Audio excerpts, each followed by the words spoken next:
বর্তমানের বাংলাদেশের সকল অ্যানিমে ফ্যানরা একবার হলেও বিগ থ্রি এর নাম শুনেছে। নারুতো, ব্লিচ, ওয়ান পিস এই তিনটা অ্যানিমেকে একত্রে নাম দেওয়া হয় বা এক আইকনিক তকমা দেওয়া হয় বিগ থ্রি। মূলত এক সময় এই তিনটা অ্যানিমে একসাথে শৌনেন অ্যানিমে জগতে মাঙ্গা সেলিংয়ের দিক থেকে টপে ছিল, আর এই জন্যই এই তিনটা অ্যানিমেকে এই আইকনিক তকমা দেওয়া হয়েছে। কিন্তু এখন প্রশ্ন হচ্ছে, নতুন বা বর্তমান জেনারেশনের কোন তিনটা অ্যানিমে নেক্সট বিগ থ্রি হতে পারে? অফিসিয়ালিভাবে এই ভিডিওতে যে অ্যানিমেগুলোর কথা বলবো সেগুলোকে নেক্সট বিগ থ্রি বলা যাবে না, কারণ বিগ থ্রি একটাই ছিল আর এগুলো জায়গা থেকে best. Naruto, one piece, bleach এইগুলো জায়গা কখনোই অন্য কোনো অ্যানিমে নিতে পারবে না। তারপরেও অনেকের মাথায় প্রশ্ন জাগে কোন তিনটা অ্যানিমেকে নেক্সট বিগ থ্রি বলা গেলেও যেতে পারে।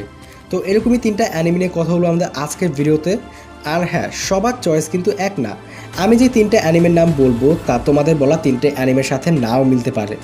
তো আর বেশি কথা না বাড়িয়ে শুরু করা যাক।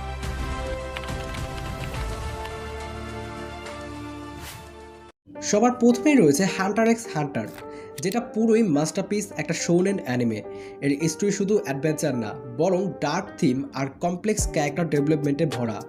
আর এর চিমেরা অ্যান্ড আর্ক, সেটাকে অনেকে অ্যানিমে হিস্টোরির সেরা আর্ক বলে। পুরোই অন্যরকম এক স্টোরি এবং আলাদা রকম এর থিম নিয়ে এই অ্যানিমে গড়ে উঠেছে। এই অ্যানিমেটা এটা প্রমাণ করে যে শোনেন জনরা শুধু ফাইট নয়, এটা হতে পারে বুদ্ধিদীপ্ত, আবেগঘন আর ভিন্নধর্মী অভিজ্ঞতা। আর এই কারণেই নেক্সট বিগ থ্রি এর মধ্যে আমি এই অ্যানিমেটাকে রাখলাম। এরপরে রয়েছে মাই হিরো একাডেমিয়া। ডেকু, বাকুগো, তোদোরকি এখনকার জেনারেশনের মধ্যে বেশ জনপ্রিয়।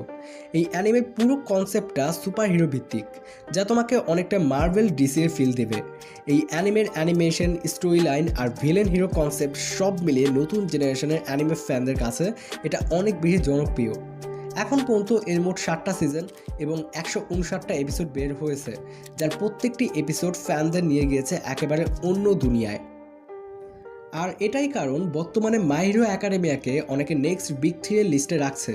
তবুও বিগ থ্রি এর মতো বছরের পর বছর ধরে ফ্যানদের নিজের সাথে বড় করার অভিজ্ঞতা এখনও মাই হিরো একাডেমিয়া দিতে পারে নাই। কিন্তু এটা ধারণা করা হয় ইন ফিউচারে এই অ্যানিমে কমিউনিটি অনেক বড় হবে। আর সবার শেষে আছে ডিমন স্লেয়ার। এই অ্যানিমে সম্পর্কে যতই বলবো ততই কম। এই অ্যানিমে মূল আকর্ষণীয় হচ্ছে এর অ্যানিমেশন, যার জন্য সবাই পাগল।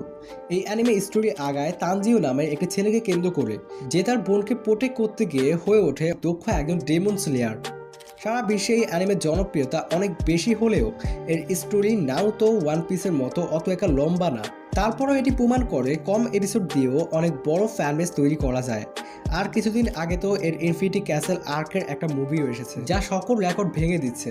সেটা নিয়েও কোনো এক ভিডিওতে কথা বলবো। আমি এই লিস্টে আরও কিছু অ্যানিমে রাখতে পারতাম, যেমন attack on Titan, villain saga. Attack on টাইটানকে এই লিস্টে না রাখার কারণ হচ্ছে এই অ্যানিমেটা শেষ হয়ে গেছে এবং এপিসোড সংখ্যাও বিগ থ্রি অনুযায়ী অনেক কম। এবং ভিলেন সাগা কোনো শৌনেন অ্যানিমে না, এটা একটা সেইনেন জনরাল অ্যানিমে, যার কারণে এইটাকেও আমরা এই লিস্টে রাখি নাই। এখন আবার এমন না যে আমি এই ভিডিওতে যেই অ্যানিমেগুলোর কথা বলছি সেইগুলোই নেক্সট বিগ থ্রি। সবসময় মনে রাখবা, বিগ থ্রি হচ্ছে তিনটি অ্যানিমেকে ফ্যানদের দেওয়া এক বিশেষ তকমা। কখনোই এই লিস্টে অন্য কোনো অ্যানিমে ঢুকতে পারবে না। কিন্তু তারপরও বর্তমান অ্যানিমে ফ্যানদের কাছে প্রশ্ন জাগে যে এখনকার জেনারেশনের অ্যানিমেগুলোর মধ্যে যদি বিগ থ্রি হতো তাহলে কোন তিনটা অ্যানিমে হতো। আমি সেই দিক থেকেই আমার অপিনিয়ন রাখার চেষ্টা করেছি যে বর্তমান জেনারেশনের মধ্যে কোনো অ্যানিমে নেক্সট বিগ থ্রি হলে কোনগুলো হতে পারে। তো এই বিষয় নিয়ে তোমাদের কী মনে হয় তা নিশ্চয়ই কর্মকে জানিও। তো এই ছিল আমাদের আজকের ভিডিওটি কেমন হয়েছে নিশ্চয়ই কর্মকে জানিও। তো দেখা হবো অন্য কোনো ভিডিওতে, এখনকার মতো বিদায়।